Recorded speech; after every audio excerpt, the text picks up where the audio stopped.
आज हम धन प्राप्ति के भी कुछ उपाय बताएंगे। मित्रों, पुराणों में बहुत अच्छे से बताया गया है कि संसार में हर एक मानव को शिवरात्रि के दिन स्नान करने के बाद भगवान भोलेनाथ को जरूर जल चढ़ाना चाहिए। तांबे के लोटे से जल चढ़ाना बहुत ही अच्छा समझा जाता है।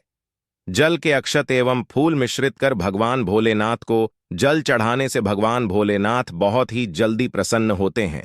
जल को चढ़ाते समय शिव जी के मंत्र ओम नमः शिवाय का जाप भी करना चाहिए। दोस्तों, अगर हम भोलेनाथ को जल देते समय कुछ विशेष बातों का ध्यान रखें तो हमारे जीवन की बहुत सारी परेशानियों से हमें स्वतः ही छुटकारा मिल जाता है। भोलेनाथ को जल अर्पित करना बहुत आवश्यक है। मतलब जब हम प्रातःकाल उठते हैं, सबसे पहले भोलेनाथ का दर्शन करना चाहिए। आप बिना स्नान किए भी मात्र भोलेनाथ का दर्शन करें।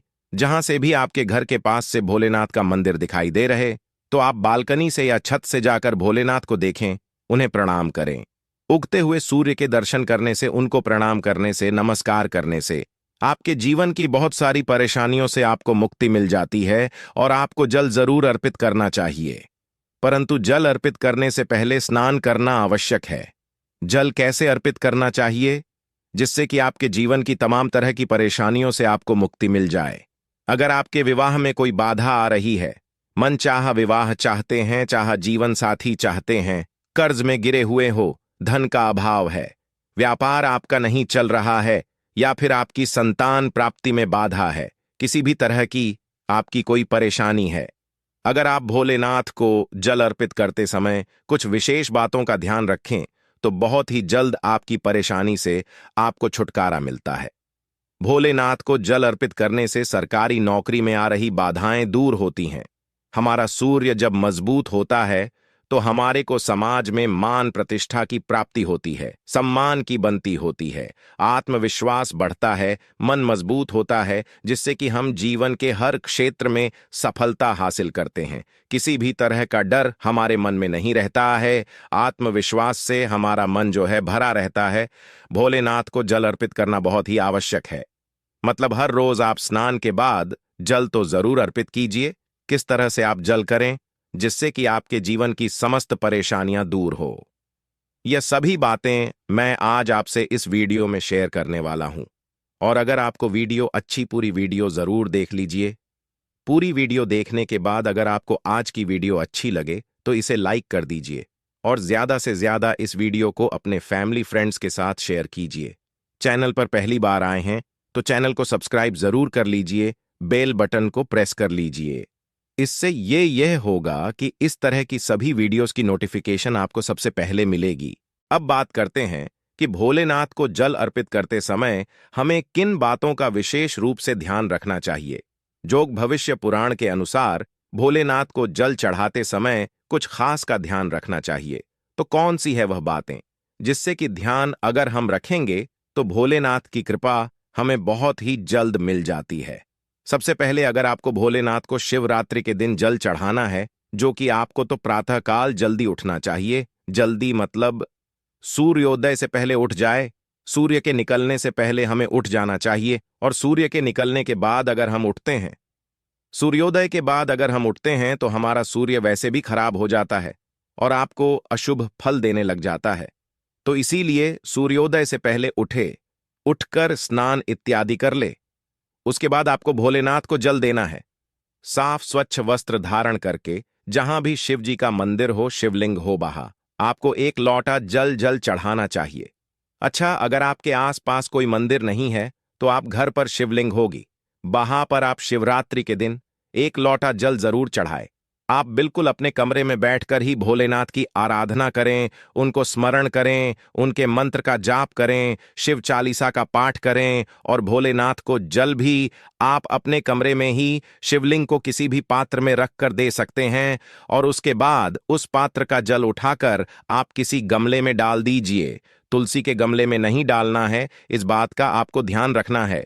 और उसके बाद आपको नित्य, अगर आपको भोलेनाथ के मंदिर जाने का समय मिल रहा है तब तो अत्यंत श्रेष्ठ है, आप शुद्ध एक लोटा जल भगवान भोलेनाथ को देखते हुए जल अर्पित करें।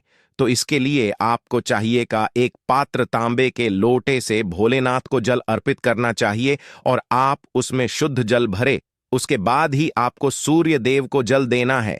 सांप स्वच्छ जल भरकर और दोनों हाथों से आपको पात्र पकड़ना है। दोनों हाथों से जब आप पात्र पकड़े तो इस बात का ध्यान रखें कि आपके अंगूठे का स्पर्श उस पात्र से नहीं होना चाहिए और आप तभी भगवान भोलेनाथ को जल अर्पित करें। भोलेनाथ को जब जल दे रहे हैं तब आपको यह भी ध्यान रखना है कि जब वह धार गिरती है तो वह आपके पैरों पर उसके छींटे ना पड़े। तो इसके लिए आप क्या करें, अपने सामने या तो एक पात्र रखकर आप जल दीजिए जिसमें आपको भोलेनाथ को देखते हुए स्मरण करते हुए जल देना है। इस तरह से आप भोलेनाथ को जल दें और जब आप भोलेनाथ को जल देते हैं तो मंत्र जरूर बोलना है आपको। ओम नमः शिवाय इस मंत्र के भोलेनाथ को जल दे सकते हैं। गायत्री मंत्र के द्वारा भी आप भोलेनाथ को जल दे सकते हैं। तो मंत्र का उच्चारण करते हुए, जिस भी मंत्र का आप उच्चारण कर पाते हैं उसका उच्चारण करते हुए भगवान भोलेनाथ को जल देना चाहिए। पूर्व दिशा की तरफ आपका मुख होना चाहिए जब आप भोलेनाथ को जल देते हैं और थोड़ा सा झुककर ही सुबह के समय जल दिया जाता है तो इसी तरह से आपको जल देना है। और आपको ध्यान रखना है कि जब आप भोलेनाथ को जल देते हैं तो जो धार गिरती है पानी की, जो आप जल अर्पित कर रहे हैं तो जल की धार गिर रही है, उसके बीच से जो बेलपत्र को लगाकर और उसे देखते हुए आपको जल देना चाहिए। जल देने के बाद आपको परिक्रमा अवश्य करनी चाहिए। जब भी आप भोलेनाथ को जल अर्पित करते हैं उसके बाद आपको परिक्रमा करनी है। आप चाहे तो एक परिक्रमा कर सकते हैं, चाहे तो 3 परिक्रमा कर सकते हैं। भगवान शिव जी का स्मरण करते हुए जिस जगह पर खड़े हैं आप उसी जगह पर आपको 1 बार या 3 बार प्रदक्षिणा करनी है, परिक्रमा करनी है। ऐसा कहता है भविष्य पुराण भोलेनाथ का ध्यान करते हुए अगर परिक्रमा की जाए अर्घ्य देने के बाद तो समस्त तरह की परेशानियां दूर हो जाती हैं और सभी तरह की इच्छाएं भगवान भोलेनाथ उस व्यक्ति की पूर्ण करते हैं जो भोलेनाथ को जल अर्पित करने के बाद परिक्रमा करता है। तो इस तरह से आपको ध्यान रखना है, जल देते समय बहुत ही सावधानी से आपको भोलेनाथ को जल देना चाहिए। और आपको ध्यान रखना है कि आप सुबह सूर्योदय से पहले उठ जाएं और स्नान करने के बाद भोलेनाथ की शिवलिंग को जल दें तो श्रेष्ठ रहेगा। और जब आप जल चढ़ा रहे हो पैरों में जूते चप्पल नहीं होने चाहिए।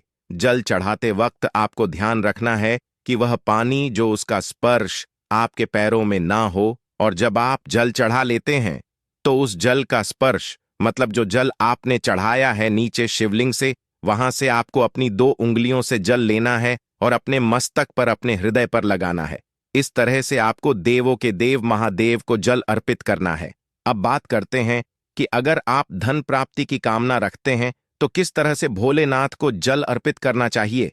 देखिए, अगर आपकी धन प्राप्ति की कामना है, कर्ज से मुक्त चाहते हैं, व्यापार में आपकी तरक्की नहीं हो रही है, लगातार घाटा होता ही जा रहा है, मतलब आप बहुत अधिक आर्थिक तंगी से परेशान हैं, तो आपको चाहिए कि आप एक तांबे का पात्र ले, आक का पुष्प उसमें डालें और रोली लेनी है। आपको चंदन या रोली उसमें फिर थोड़ा सा अक्षत डाल लीजिए और उसके बाद भगवान भोलेनाथ को देखते हुए ओम नमः शिवाय इस तरह से मंत्र जप करते हुए आप भोलेनाथ को जल दें। इस मंत्र का, जिस भी मंत्र से आप जल, इस मंत्र का यथासंभव आप जप करें। जितना अधिक आप जप करेंगे भोलेनाथ की कृपा आपको उतनी अधिक हासिल होगी और सभी ग्रह मजबूत होंगे तो आपको धन लाभ भी होगा, कर्ज से भी मुक्ति मिलेगी और व्यापार में अगर कोई परेशानी है तो उससे भी आपको मुक्ति मिलती है। दोस्तों, यह कर्ज से मुक्ति का धन लाभ का सर्वश्रेष्ठ उपाय है, आपको जरूर करना चाहिए।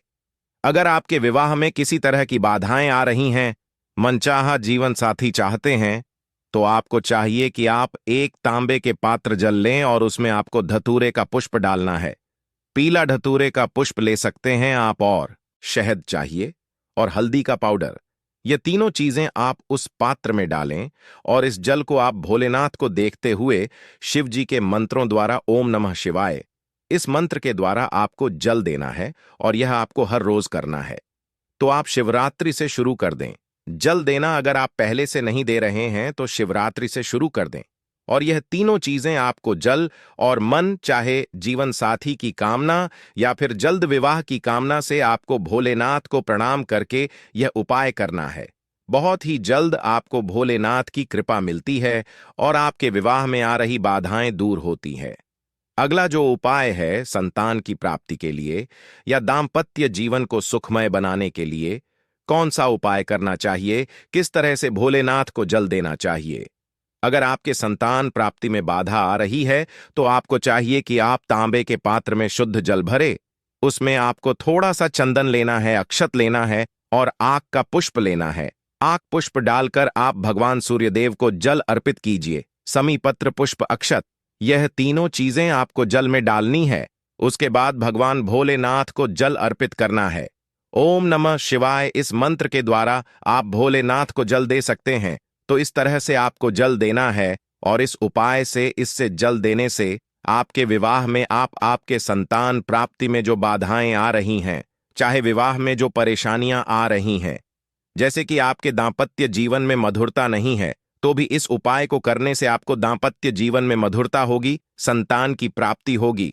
और इस तरह से जब हम जल देते हैं तो घर में सुख समृद्धि का भी आगमन होता है, धन लाभ भी होता है, तो बहुत श्रेष्ठ होता है। समी पत्र और पुष्प डालकर अगर आप भगवान भोलेनाथ को जल देते हैं और सुबह सुबह भगवान भोलेनाथ को जल देकर उनके मंत्रों का जप करना बहुत श्रेष्ठ माना जाता है। आप अगर किसी भी परेशानी से जूझ रहे हो, परेशानियों से घिरे हुए हो, कोई रास्ता ना मिल रहा हो, आपको सूर्यदेव को जल जरूर देना चाहिए। अगर आप प्रतिदिन भगवान भोलेनाथ के मंत्र का जप करेंगे और भोलेनाथ को जल अर्पित करेंगे, बहुत ही जल्द आपकी परेशानियां दूर हो जाती हैं। चावल होता है जिसके टूटे हुए दाने ना हो, बिल्कुल साबुत चावल होता है, उसे अक्षत कहा जाता है। तो थोड़े से अक्षत, रोली और बेलपत्र डालकर भोलेनाथ को जल देना है। 7 बार में आपको जल देना है। जैसा कि बताया जाता है, आपको 3 बार में जल देना चाहिए। रोक रोक कर एक ही पात्र का जल हम 3 बार में देते हैं। हमें पत्र डालना है, तो इस विशेष सामग्री की वजह से हम इस जल को 7 बार में भी दे सकते हैं। तो आप रोक रोक उसे जल को, एक पत्र के जल को 7 बार में दीजिए। भोलेनाथ को देखते हुए आपको बोलना है ओम नमः शिवाय। तो इस तरह से इस मंत्र को बोलते हुए अगर भगवान भोलेनाथ को जल अर्पित करते हैं, जल्द ही आपके मन की कामनाएं पूर्ण हो जाती है। आपकी जो भी कामना भगवान भोलेनाथ से कहे, थोड़े समय तक आप शिव चालीसा का पाठ कर सकते हैं। चाहे तो 1 बार या 3 बार या फिर 108 बार ओम नमः शिवाय का जप कर लीजिए, या भगवान भोलेनाथ का कोई भी एक मंत्र जिसका आप 108 बार जप कर सकते हैं, जरूर इस उपाय को करने के बाद कीजिए। इससे आपकी कामना शीघ्र पूर्ण हो जाती है। दोस्तों, आज की वीडियो में हमने भोलेनाथ को मजबूत करने का उपाय बताया। भोलेनाथ को मजबूत करने हैं। भोलेनाथ आत्मा के कारक है और सबसे जरूरी है आत्मविश्वास का बली होना। अगर हम में किसी भी तरह की सफलता पाना चाहते हैं तो बहुत जरूरी है कि आप भोलेनाथ की आराधना कीजिए, प्रतिदिन कीजिए और शिवरात्रि के दिन विशेष रूप से कीजिए। उम्मीद करते हैं आज की वीडियो से आपको लाभ जरूर हो। आशा करते हैं हमारे द्वारा बताई गई जानकारी आपको अच्छी लगी होगी। तो दोस्तों, आपसे निवेदन है कि वीडियो को लाइक और चैनल को सब्सक्राइब जरूर